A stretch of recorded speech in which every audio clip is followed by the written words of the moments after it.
আমাদের জীবন আল্লাহর দেওয়া এক অমূল্য দান।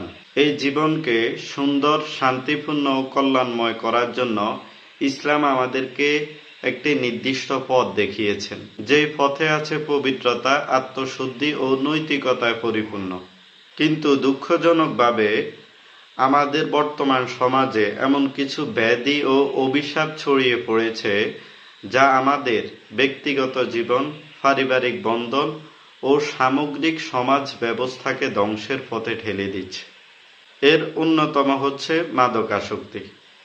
মাদক এমন এক ভয়ঙ্কর ব্যাধি, যা কাউকে গ্রাস করলে ধীরে ধীরে তার চিন্তা চেতনা, শরীর, মন ও আত্মাকে ধ্বংস করে দেয়। এটা শুধু একজন ব্যক্তির জীবন নয়, গোটা সমাজ ও জাতির ফিউচারকে গভীর অন্ধকারে নিমজ্জিত করে দেয়। একজন মাদকাসক্ত ব্যক্তি ধীরে ধীরে আত্মনিয়ন্ত্রণ, আত্মসম্মান এবং পারিবারিক ও সামাজিক দায়িত্ববোধ হারিয়ে ফেলে। তার থেকে ভালো কিছু প্রত্যাশা করা যায় না।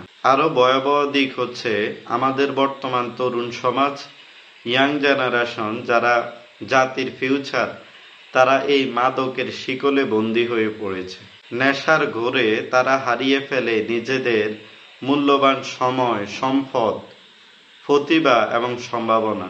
অপরাধ প্রবণতা, আত্মহত্যা, ধর্ষণ, হত্যা, এসব জঘন্য অপরাধের বেশিরভাগ ক্ষেত্রেই মাদকের সংশ্লিষ্টতা পাওয়া যায়। এজন্য আল্লাহ সুবহানাহু ওয়া তাআলা মাদককে শয়তানের অপবিত্র কাজ হিসাবে ঘোষণা দিয়ে পবিত্র কোরআনের সূরা আল মায়দার 90 নম্বর আয়াতে বলেছেন, ইয়া আইয়ুহাল্লাযীনা আমানু ইন্নামাল খামরু ওয়াল মাইসির ওয়াল আনসাবু ওয়াল আযলামু রিজসুম মিন আমালিশ শাইতানি ফাজতানিবুহু লাআল্লাকুম তুফলিহুন।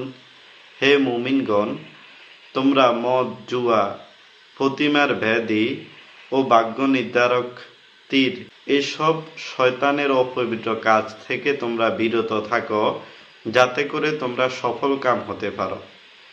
ইন্নামা ইউরিদুশ শায়তানু আন ইউকিআ বাইনাকুমুল আদাওয়াতা ওয়াল বাগদাআ ফিল খামরি ওয়াল মাইসির। নিশ্চয় শয়তান এই মদ, জুয়ার দ্বারা তোমাদের মাঝে পারস্পরিক হিংসা বিদ্বেষের বীজ বপন করতে চায়, হিংসা বিদ্বেষ ছড়াতে চায়। ওয়ায়াসুদ্দাকুম আন যিকরিল্লাহি ওয়া আনিস সালাতি ফাহাল আনতুম মুনতাহুন। এবং তোমাদেরকে আল্লাহ তাআলা স্মরণ ও নামাজ থেকে বিরত রাখতে চায়। ওয়ায়াসুদ্দাকুম আন যিকরিল্লাহি ওয়া আনিস সালাতি ফাহাল আনতুম মুনতাহুন। এবং তোমাদেরকে আল্লাহ তাআলা স্মরণ ও নামাজ থেকে বিরত রাখতে চায়।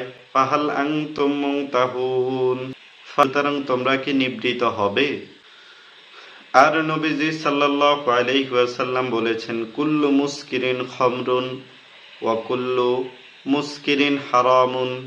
যা কিছু নেশাগ্রস্ত করে তাই মদ, আর যা কিছু নেশার উদ্যোগ করে তাই নিষিদ্ধ, হারাম। মাদক কেবল একজন মানুষের লিভার, ফুসফুসকে নষ্ট করে না, এটা একটা সমাজের স্ট্রাকচারকে চূর্ণ বিচূর্ণ করে দেয়। মাদকের অভিশাপ থেকে বাঁচতে হলে আমাদের এখনই সচেতন হতে হবে। এই সিরিজের পরবর্তী পর্বগুলো মিস না করতে এবং আমাদের পাশে থাকতে চ্যানেলটি সাবস্ক্রাইব করে রাখুন। দেখা হচ্ছে ইনশাআল্লাহ পরের পর্বে। সবাই ভালো থাকবেন। আল্লাহ হাফেজ। মাদক থেকে দূরে থাকবেন।